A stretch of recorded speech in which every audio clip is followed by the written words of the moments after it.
이어져서 국힘 여당 당대표 선거입니다. 100% 당원 투표로 룰 개정을 했는데요. 우리 그 황태순 평론가님은 이 역사를 잘 아시니까 전당대회에서 당대표 선거가 뭐 7대3, 대통령 선거는 5대5 뭐 이런 게 좀 역사적 가정이 있죠. 있죠. 네. 그러니까 저기 김대중 대통령 시절까지는요. 여당은 대통령이 총재입니다. 김대중 총재 밑에 대표가 있었던 거예요. 그렇죠. 그러니까 일종의 관리인입니다. 야당 같은 경우도 당시 이회창 총재입니다. 그때만 해도 대의원들이 뽑았어요.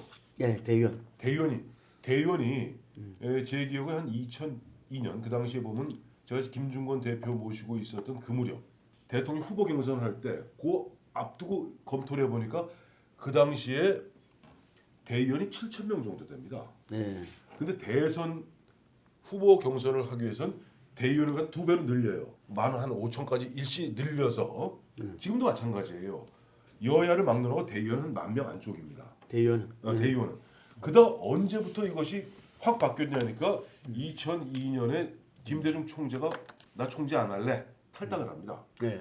이른바 삼김, 홍삼 트리오로. 예. 그 이후에 2003년에 그야말로 적수공권의 노무현 후보가 대통령이 돼버린 거예요. 그리고 취임을 하게 됩니다. 2003년에. 그래서 나 당 대표나 총재 같은 거 안 할래 라고 하면서 수석 당원이 돼버려요. 그리고 그때부터 야당도 그럼 우리도 근데 이회창 씨가 이제 그 당시 이제 뭐 검찰 출두하고 그런 분위기였거든요. 총재제 없앴습니다. 그때까지만 해도 그럼에도 불구하고 당 대표가 되었던 대통령 후보가 되었던 이른바 대의원들 중심으로 했던 거예요. 근데 그것이 바뀌게 된 게 2004년입니다. 2004년 우리가 너무나 잘 아는 노무현 대통령이 탄핵 소추에 빠졌다가 탄핵 역풍으로서 152석 열린 우리당을 만들어내지 않습니까? 거기에 역풍으로 당시 야당이었던 한나라당에서도 이래서 우리 망하겠다라고 해서 야 여론이 중요하네. 왜? 여기 여론조사 전문가 계십니다만 여론조사가 우리나라 대통령을 결정한 것이 2002년입니다. 정몽준 노무현 후보의 후보단이랄 때 여론조사를 했단 말이에요. 그때부터 여론조사에 주목을 하기 시작했고 그 이후에 2004년에 드디어는 최초로 대의원 50%, 당원 20%, 그건 인터넷 투표였어요. 나머지 30%를 갖다가 여론조사를 반영한 것이 18년 동안 지금 존재하고 있는 7대3 국민의힘 계열에서는 민주당에서는 우여곡절 끝에 지금은 당심 90, 민심 10 여론조사 이렇게 됐던 것이 물론 대통령 후보 뽑는 건 조금 다릅니다. 그러면 50대 50 아까 말씀하신 대로 뭐 대의원 20, 당 이렇게 돼 있는데 여론조사라는 만지기에 따라서는 어마어마한 마귀나 괴물이 될 수 있는 그 물건을 갖다가 뚜껑을 열었던 것은 2002년 정몽준 노무현 후보 단일화 때 이 판도라의 상자가 열렸고 그 괴물이 튀어나온 거예요. 이걸 그래서 어느 순간에 전 세계 여론조사로 후보를 결정하는 나라가 어디 있습니까? 우리나라 외에는. 우리나라만이 거의 유일하게 국회의원 후보가 되었던 여론조사를 결정합니다. 그럴 바에는 못하러 선거는 못하러 치릅니까? 여론조사를 결정하고 말지. 늘 제가 이렇게 주장해왔습니다만 그와 같은 그 여론조사는 그동안 18년 동안 횡행하던 경우에 따라서는 괴물이 될 수 있는 그 물건을 다시 이번에 정진석 국민의힘 비대위에서는 다시 판도라 상자에 집어 넣는 과정이죠. 사실은 그러니까 2003년도의 그 경험이 상당히 작용했던 거예요. 그러니까 2004년도 기억하시겠지만 그때 최백렬, 서청원 며칠 전에 돌아가셨죠. 그러니까 두 사람이 그때 당 대표 선거를 갖고 진짜 엄청나게 세게 붙었거든요. 그리고 막 그때는 뭐 설마 대의원 투표를 할 때이기 때문에 말 그대로 조직 투표, 조직 선거였잖아요. 그리고 이제 결국 동선거였거든요. 야당 제일 야당이긴 하지만 동선거로 완전히 해서 그 후유증이 상당히 심했거든요. 그러면서 그러니까 지금 당권을 잡았던 최백렬 대표가 뭘 하냐면 그러니까 내가 이렇게 어렵게 됐지만 그러니까 일종의 뭐랄까 선명 야당을 이제 내걸게 되는 거예요. 그러니까 아주 강력한 투쟁을 대투쟁을 하겠다는 식으로 해서. 사실은 그러니까 누가 더 선명한 투쟁을 할 것이냐에 싸우면서 다 되고 나니까 그러면서 2004년도에 뭘 하냐면 결국은 3월 12일 날 노무현 대통령에 대한 탄핵 추진을 하게 되는 겁니다. 탄핵 추진을 해서 결국은 그것이 역풍을 맞아가지고 결국 천막 당사까지 갔지 않습니까? 그래서 당이 완전히 문 닫을 뻔했는데 그때 이제 혜성같이 등장한 사람이 당시 박근혜 의원이었거든요. 박근혜 의원을 모시고 와서 그래서 선거는 잘 치렀어요. 이제 선거를 치러서 결국 기사회생을 하긴 했습니다. 했는데 문제는 다음에 그러면 이제 온전한 지도부를 만들어야 되는데 그때만 하더라도 2003년도식으로 대의원 선거를 하게 되면 예를 들면 박근혜 후보가 당선될 가능성이 아리까리한 거예요. 그러니까 2004년도 17대 총선에서 각 지역을 다니면서 박근혜 열풍은 일어났지만 이것이 그러니까 기존의 방식대로 했을 경우에 박근혜 후보가 당선을 담보를 하지 못했던 거예요. 거기다가 그러니까 그러한 현실적인 고민 그리고 또 하나의 문제는 뭐냐면 앞서 말씀하신 것처럼 민주당이 2002년도에 그러니까 이 대통령 경선하면서 국민 참여 경선을 했거든요.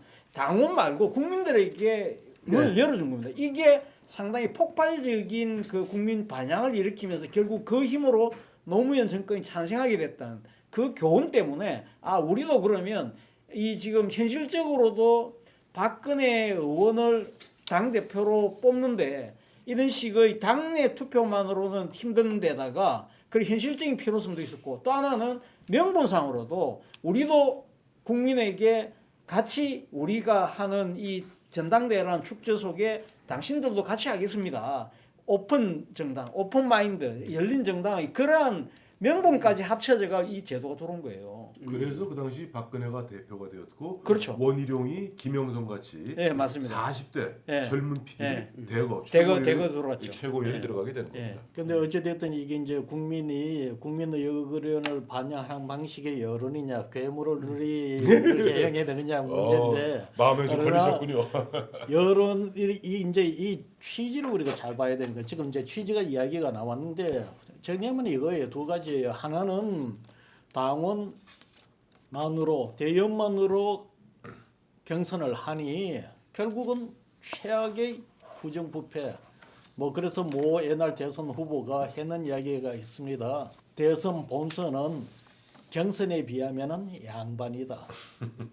진짜 우리나라 정당 내에서 지금까지 해왔던 행태로 봐서 우리 대통령 후보, 우리 당 대표를 당원한테 맡겨서 뽑으면은 정치가 잘 될 거라고 이야기할 수 있는 수준이 아니었던 거죠. 두 번째는 항상 보면은 선거에 되고 국민 여론을 반영하는 거는 여고 야고 간에 선거에 패했을 때 선거에 이기기 위한 전략으로서 필요하면은 국민 여론 반영비를 높이고 반면 이 정권을 잡고 해거머리를 장악하면은 이제 당내 국민 여론 반영하면은 당내 그 기득권이 줄어들게 위협을 받으니까 오히려 줄여요. 민주당이 이제 그랬었죠. 그러다가 이제 5번에 다시 또 10%로 줄였다가 지금 25% 내려가고 오늘 당 대표를 뽑았죠. 하여튼 그런 이 과정을 거치면서 이것이 왔는데 그런 부분이 있었지만은 제가 보건대는 여기에도 여론조사 방식을 갖고 반영하는 것은 모르겠습니다만 내가 볼 때 지금 정당 중심, 당원 중심대 정당에서 당원으로 뽑는다고 이야기할 수는 있겠지만 적어도 그렇게 하려면은 과거 대의원들이 뽑을 때, 당 대표를 뽑을 때 그런 문제는 예방할 수 있어야 된다. 짧게 말하면 그 대의원이 그 당시 제가 말씀드렸습니다만은 대략 아무리 큰 그 당시 집권당 민주당이 되었던 제일 거의 한나라당이었던 10,000명이 안 됩니다. 대의원이 한 7,000명 정도 돼요. 근데 지금 이번에 예를 들어 국민의힘 같은 경우 지금 이른바 진성당원이라고 책임당원 79만 명이라는 거거든요. 지금 현재 일반 당원이 430만이고 79만 명이면 딱 7,900명이 몇 배입니까? 8,000명 잡고 80만 잡으면 100배예요. 그러니까 예전에 7,000명 됐을 때 흔한 얘기로 지구당 위원장들, 국회 현역 의원들한테 정말 돈 뭉태기 좋습니다. 옛날에 그랬어요. 그러니 아까 우리 홍 소장 말씀하신 대로 경선 한번 치르고 나면 등골이 다 빠지고 경선 완주도 못했던 사람이 부지기수였거든요. 돈이 너무 들어가니까. 근데 이제 79만 명, 80만 명의 일반 권리당원, 책임당원, 진성당원이 있다면 80만한테 돈 쓸 사람은 별로 쉽지 않지 않겠는가. 그런 면에서 아까 조금 전에 우리 홍 소장 걱정하셨던 그런 부분은 조금 우리가 뭐랄까 그 걱정은 좀 감해도 되지 않을까 하는 생각이 듭니다. 아니 근데 그 황태순 평론가님 말씀에 저는 약간 좀 생각이 다른데, 그러니까 옛날처럼 그러니까 이 대의원 투표를 할 때처럼 그러니까 지금 후보가 돈 선거를 할 수 있는 상황은 아니에요. 아니죠. 그건 분명은 아닌데 문제는 이 80만 명이라 하더라도요. 그러니까 이 80만 명 중에 투표를 한 50% 잡으면 40만 명 들어올 거 아닙니까? 그렇죠. 40만 명 들어오면 그러면 거기서 가면 50%만 잡으면 가면 이긴다 생각하면 20만 명만 잡으면 되는 거 아니에요. 예. 근데 지금 사실은 지금 뭐 우리 우리 항태순 평론가님도 지금 구독자 수가 몇 만이죠? 아 저요. 예, 유튜브 구독자 수가. 제가 그래서 외우적으로 386입니다. 38만 6천. 그러니까 지금 황태순 평론가가 영향력을 물질는 사람이 최소한 30만 명은 된다 소리예요. 그런데 지금 예를 들면 지금 이 거구 유튜브 뭐 신의 한수 네. 뭐 지금 신혜식 같은 분들이 지금 200만, 상당히 200만 200만 가까이 되죠. 되잖아요. 거기 지금 적극적으로 들어가라고 이야기한다고 그러더라고요. 그리고 지금 사랑제일교회 정강훈 목사가 지금 아마 거기도 한 몇십만 명을 지금 동원할 수 있는 그 정도의 능력이 되잖아요. 그런 분들은 자기가 돈 주진 않죠. 그러나 그 사람들의 약간 지나친 강경한 신념에 상당히 이 목숨을 거는 사람들 많거든요. 그리고 또 가로세로 연구소 김세희가 이번에 최고위원 예, 예. 도전을 한다더라고요. 그런 사람들이 예를 들면 이런 이 상당히 극단에 치우친 지지자들이 우르르 몰려올 수 있다는 거죠. 이럴 경우에는 과연 국민 일반의 민심하고 동떨어진 정당이 될 수 있지 않을까라는 우리는 그 여전히 생각이 나. 그 걱정은 안 하셔도 된다. 어차피 왜 그러십니까? 정당이라는 것은 자기 의사를 적극적으로 표현하는 네. 그런 사람들이 정당원이 되는 것이지. 예를 들어서 국민들이 일반 국민들이 우리 여기 이렇게 우리 표본 이렇게 그래프가 되잖아요. 그러면 평균적으로 봤을 때 평균 사람들이 봤을 때는 저 강한 아스팔트 마찬가지예요. 예를 들어 민주당 예를 한번 들어봅시다. 일반 국민들이 봤을 때 이른바 개딸이니 왜 대개명이니 대개명. 대개명 현재 예, 대개명이죠. 대개명이. 저 사람 미친 사람들 아니냐 네. 욕합니다. 네. 그러나 그런 사람들이 일부 있더라도 그런 틀 속에서 또 나름대로 정당 안에서 그런 강력한 추진력이 없으면 어느 정당이 존립을 못해요. 그러니까 걱정하지 마시고. 아니 제가 걱정하는 건 아닌데. 아니, 제가 걱정하지 말라는 게 이런 겁니다. 이번 예를 들어 아까 정광훈 목사 신의 한수 저는 굉장히 건전하고 네. 중립적인 유튜브를 방송하기 때문에 저는 걱정 안 하셔도 돼요. 그리고 거기서 이제 했는데 강렬한 사람이 들어와서 이른바 꼬리가 몸통을 흔들지 않을까. 네. 그래서 전체 뭔가 다르지 않을까라고 네. 이제 저기 마음을 두시는 것 같은데 그럴 가능성 사실 별로 없고 그러기 때문에 이번에 정진석 비대위원장이 중요한 걸 하나 택했더라고요. 그러니까 결선 투표제. 그것도 꼼수인데. 꼼수. 보기에 따라서 꼼수 같지만 잠깐 구독자 여러분 혹시라도 아시죠? 프랑스 같은 경우 예를 들어서 마크롱이 대통령 될 때 첫 2등했습니다. 르팽이 1등했습니다. 극우의 르팽이. 그러나 2등하던 마크롱이 결선 투표하면서 그러니까 그런 것들 우리가 정치 선진국들의 그런 경험들을 갖다가 우리가 그냥 휘투루마투루 볼 게 아니에요. 보면은 그 나름대로 그 제도의 틀 속에서 그걸 또 풀어나가더라고요. 예, 그거를 내가 우려하는 걸 숫자로 내가 한 말씀드릴게요. 예. 사실 지금 국민의힘 당대표 문제잖아요. 그럼 뭐 딴 거 없어요. 유승민을 막는 거잖아요. 그러면 유승민에 대한 지지율이 각 층별로 지지율이 어떻게 나느냐? 이번에 이제 쿠키뉴스 조사했을 때 보면은 국민 전체로 당 대표로 유승민 지지율이 얼마나 나오면 35.8%가 나옵니다. 네. 그러다가 스스로 보수층이라고 하는 사람들한테는 몇 프로가 나오느냐? 25%가 나와요. 그러면 정당 지지하는 사람 누구를 지지하느냐라고 물으면 어떻게 나오냐? 16.1%가 나와요. 국민의힘 예. 보수 말고 국힘. 예, 국힘 지지층. 그다음 16점 몇 퍼? 16.1%. 네. 그다음 대통령 잘하느냐 못하느냐를 물어서 대통령 잘하느냐라고 한 사람한테 딱 하면은 4.8%가 나옵니다. 자, 이건 무슨 이야기가 하면은 이번에 내가 대통령 지지율을 분석해 보면은 가장 큰 특징이 예를 들어 지역, 세대 이것보다도 더 크게 지지율이 크게 나오는 게 스스로 보수라고 이야기하는 사람에서 대통령 지지율이 제일 높게 나와요. 과거 같은 지역, 계층, 성별에 의한 지지율의 편차보다도 이념, 그러니까 정치적 신념에 의한 편차가 더 크게 나타납니다. 우리 황 박사님께서는 저게 걱정 안 하셔도 된다고 하지만 신의 한수, 정광훈 목사 굉장한 영향력을 행사할 수 있는 여지가 열립니다. 만에 하나 뭐 예를 들어 갖고 내가 우시개로 누가 이야기를 합니다. 야, 정강훈이가 국민의힘 책임당원을 숙주로 해서 과거에 본인이 그렇게 꿈꿨던 대한 기독당 그런 우려가 우시개로 나온다는 거죠. 이거는 옛날에는 그야말로 돈을 줘서 돈을 갖고 매수를 하는 행위지만 지금은 그게 아니에요. 이념 신념으로 움직이는 사람들은. 그래서 제가 이야기하는 것이 이런 몇몇 이쪽에도 뭐 중립적으로 있으면 좋지만 들어가라고 했을 때 속된 말로 들어가서 종교적 신념을 갖고 정광훈 예를 들어 정광훈이라는 사람이 뭐 몇 명을 넣었는지는 모르겠어요. 전 목사가 한 거기에다가 한 5만 명만 넣었다 칩시다. 판을 흔들어 버리죠. 내가 왜 그 이야기를 하냐면은 지금 이제 물어봤어요. 물어봤는데 이제 제일 여기다 우리가 기준을 할 수 있는 게 국민의힘이잖아요. 국민의힘 지지자들한테 이제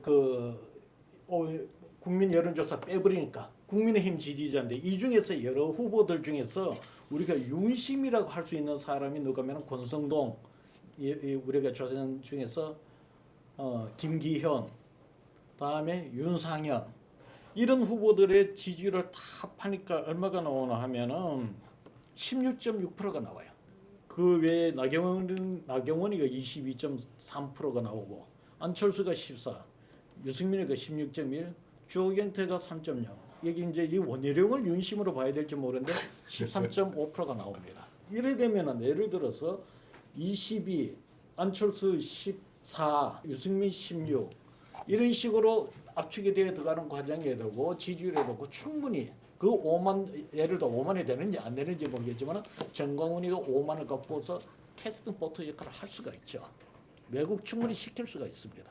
당원 100%, 당원 중에서도 진성당원의 진성당원이라 할 수 있는 대의원 100% 선거였어요. 그래서 7, 8천이었고 그래서 저도 한 번씩 무용담을 들어요. 각 정당대에 벌어졌던 그 7, 8천이 어떻게 해서 자기들이 대선 후보 당대표를 만들었는가 그걸 들어보면은 실제로 국민들 민심하고는 뭐 전혀 상관없는 거였죠. 이게 뭐 아까 뭐 건건 선거였다는데 건건 선거뿐만 아니라 권력 선거였고 아이간에 막 어떤 사람은 뭐 섬에 그냥 갇혀 있기도 하고 뭐 온갖 소리를 다 들었는데 이건 아니겠다라고 우리 정치의 경종을 울리던 게 그 노무현 시대였습니다. 그 노무현 시대 국민 경선을 통하고 아까 말씀하신 대로 정몽준 노무현 단일화를 통해서 여론조사가 대통령을 만들었네. 이게 맞나 아니나 논쟁도 많이 벌어지지만 어쨌든 간에 이 당대표 이 공직선거의 후보자 대통령부터 국회의원 뽑는데 민심을 갖다가 함께 하는 것이 우리가 당선 이 가능성을 높이는 길이고 또 당을 갖다가 뭔가 국민 흐름과 같이 가는 당으로 만드는 데도 유익하다라는 것이 우리 정치 흐름에 잡혔던 거거든요. 예, 그런 측면에서 아까 한나라당 우리 차 교수가 이야기한 대로 박근혜 시대에 그 부분들을 자기적 정치적 목적이 있었지만 어쨌든 그 시대를 활짝 열었던 거고 뭐 최근에 보면은 이 옥새 뭐 나르샤가 있었지만 김무성 당대표가 그 이 공천 이 혁명을 이야기하면서 밑으로 이 공천 100% 민심에 의한 여론조사 경선을 하겠다라는 이야기도 국민들을 다 듣고 있는데 지금 이번 당대표 선거에서는 갑자기 이 룰에 대한 이야기가 나왔는데 그게 저희들도 아까 조금 이따 한번 이야기를 해봐야 됩니다. 당대표에 대해서 갑자기 유선민 전 의원이 그 당대표 여론조사에서 전국 1위가 나왔어요. 그래서 저는 그때만 초기만 하더라도 국민의힘 지지층에서는 이건 뭐 10%도 안 된다. 그래서 별로 의미 없다라고 이야기를 하는 게 이 대반이었는데 TK에서도 상당히 20% 넘는 지지가 나오기 시작하더만은 국힘에서도 일정 정도 10몇 프로가 잡히기 시작했어요. 그러니까 제가 그때 들은 이야기가 그 국힘에서 이대로 지금 선거가 벌어지면은 유승민 전 의원이 당대표 당선이다 이런 말 들었어요. 이게 윤심이 조정되지 않으면은 그러니까 근데 윤심 조정이라는 게 쉽지 않잖아요. 아까 딱 이야기한 이 사람은 윤심이다. 사람 모아봐서 16%밖에 안 됐어요. 그게 나경원 뭐 원희룡 이렇게 다 모아서 돼야 이제 50%가 넘는 거거든요. 이게. 그래서 결선을 예, 그래서 결선을 넣은 건데 어쨌든 이걸 다 모으는 작업도 쉽지 않은 거거든. 그래서 그 고민 속에서 이게 명분도 있고 왜냐하면 여론조사 경선에 대한 어떤 반발, 이 문제 제기도 많았기 때문에 이 그 부분도 있고 그 다음에 이 핵심은 다들 언론에서 다들 이야기하죠. 이거는 유승민 본인도 이야기하지만 유승민 당대표는 안 된다라는 것에 이게 반영된 거 아니냐 이런 이야기를 하는데 저는 이미 비대위에서 결정됐고 뭐 전국 회의에서 다 통과될 것 같은데 당장의 어떤 이익을 보려 그러다가 저는 총선에 있어서 아까 그렇게 이야기하는 윤석열 정부가 어떤 제대로 된 개혁을 위해서 또 나아가서 정권 재창출을 위해서 총선 승리가 절박한데 이게서 수도권 민심이 유승민 하나 제끼려고 자기들이 이미 정당에서 우리나라에서 민심과 결합된 어떤 이 당내 경선을 갖다가 했었는데 이걸 갖다가 내팽개쳤구나 이런 흐름으로 가버리면 이건 죽음이죠. 제가 볼 때 죽음입니다. 이게 대해서 민주당은 속으로는 야 잘한다 오케이 지금 이재명 당대표가 국권이 지키는 걸 국힘에서 잘한다 하듯이 민주당에서는 이 100% 당원 룰로 가는 것에 대해서 잘한다 하고 있을 겁니다. 이게 그래서 저는 이에서 그 역사의 흐름과 민심의 흐름을 봐야 된다. 금방 말씀대로 저도 정강원 쪽에서 이렇게 자기 당 만들다가 못 만든 사람들 전부 다 국힘에 이미 집어넣었고 이번에 또 김건희 그 뭡니까 후원회장 강신업 변호사도 지금 이제 최고위원 나온다 그러고 아까 말한 세모와 네모의 김세희라든지 뭐 이런 친구들이 다 자기 기반이 있는 거거든요. 이게 그걸 가지고 이게 봉숭아 학당도 아니고 지금 국힘 시대적인 어떤 과제를 제시하고 이끌어 나가는 국힘이 이래 됐어야 되겠습니까? 이런 모양. 그래서 저는 이 부분에 대해서 지금이라도 늦지 않았다 해서 제가 이 방송을 통해서 존경하는 정진석 비대위원장님한테 제3 최고화해 주시기를 바랍니다. 현 시점에서는 국민은 역시 민주당, 유승민이고 당심은 나경원이가 국민의힘 기준으로 봐서 1위를 하고 두 축을 형성하고 있습니다. 그런데 아까 이야기했듯이 그 3명 윤심이라고 이야기할 수 있는 사람의 지지를 합하면 16.6%가 나옵니다. 김기현, 권성동, 네. 윤상현. 예. 그래서 제가 가는 게 그러면 나경원이 아닌 제3의 인물이 뭔가가 뚜렷한 인물이 있어야 되는데 내가 볼 때는 거기에 원희룡에다가 16.6%가 되면 1위를 할 수가 있겠어요? 아니면 안철수에다가 합하면 또 될 수가 있어요. 그런데 그 부분을 어떻게 개선할지 진짜 나경원 관여를 안 하면은 나경원이가 유리해질 것 같고 아니면은 그 16.6%를 합하면은 세 사람도 다 기회가 있을 수가 있는. 물론 결선 투표전 남아 있네요. 예, 그런 모습입니다. 예. 자, 우리 차 교수님. 예, 저는 뭐 이번에 국민의힘 그러니까 대표가 누구 될지 그걸보다도 아까 그 전대 룰을 바꾼 부분에 대해서는 상당히 좀 비판적인 생각인데 첫 번째는 우물한 개구리를 스스로 지금 자처하고 있는 거 아닐까? 뭐 앞서 뭐 말씀하신 것처럼 뭐 당원들이 뽑고 하기 때문에 뭐 그들의 결정이라고 이야기할 수 있을 수 있습니다만 그러나 이 당이 지금 그러니까 이 여당이거든요. 국민의 삶을 책임지고 있는 여당이 민심과 나름대로 좀 그러니까 결이 다를 수 있을 경우가 존재할 경우에는 상당히 국가적으로도 어려운 상황이 될 수 있다. 두 번째는 지금 이 국민의힘의 당명이 국민의힘이잖아요. 근데 지금 말 그대로 지금 만약에 국민들의 참여를 배제해 버리면 당원의 힘이잖아요. 근데 바꿔야지 당명. 당명을 근데 그 당원의 힘도 아닌 것 같아. 이 결국 이건 누구의 뜻입니까? 윤석열 대통령의 뜻 아닙니까? 그러면 윤석열의 힘으로 바꿔야죠. 그러니까 당명하고 안 맞다. 그래서 마지막으로 결국은 유승민 포비아 아닌가요? 포비아란 말이 공포증인데 유승민 한 사람 쳐내려고 하는데 따지고 보면 유승민 포비아가 아니에요. 따지고 보면 이준석 포비아예요. 더 근본적으로 민심 포비아가 아닌가. 그런 식으로 갈 경우에 과연 이 지금 집권 여당의 앞날이 저는 이 지켜보는 국민의 한 사람으로서 조금 걱정된다 하는 생각입니다. 이래 되면은 민심 배제시키면은 국고 지원금 받지 말아야 되지 않나요? 조경태, 5선의 조경태 의원의 말을 갖다 빌어서 이야기하겠습니다. 조경태 의원이 왜 100% 당원 투표를 갖다가 강력하게 주장하면서 이 얘기했더라고요. 내가 12월 14일 중앙선거관리위원회에서 자료를 갖다가 요청해서 받았다. 정치 선진국 중에서 미국, 영국, 독일, 프랑스, 영국 OECD 정치 선진국 중에서 당 대표 뽑는데 역선택이 가능한 저쪽 사람들 들어와서 찍게 만드는 나라 한 곳도 없고 다 100% 당원 투표다. 그리고 한번 우리도 마침 2021년에 우리가 대한민국이 드디어 UN 기준으로 선진국이 됐습니다. 이제 정치 선진국 한번 돼보십시다. 내가 그럼 그 한마디만 또 내가 반박할게. 그러면 이름은 길어집니다. 한번 해봅시다. 민주당식으로 역선택 방지하는 방식의 여론조사를 하면 되죠. 민주당은 국민의힘과 민주당과 무당청만 했어요. 반면 국민의힘도 원래 그래 했었어요. 국민의힘과 이 무당청만 했는데 국민 전체로 바꾼 게 언제 가면은 박근혜 그 대통령 그 직전에 이명박 대통령 인기가 엄청 없어지면서 여론조사 기관에서 20, 30대 조사를 해오려고 못 해오는 거예요.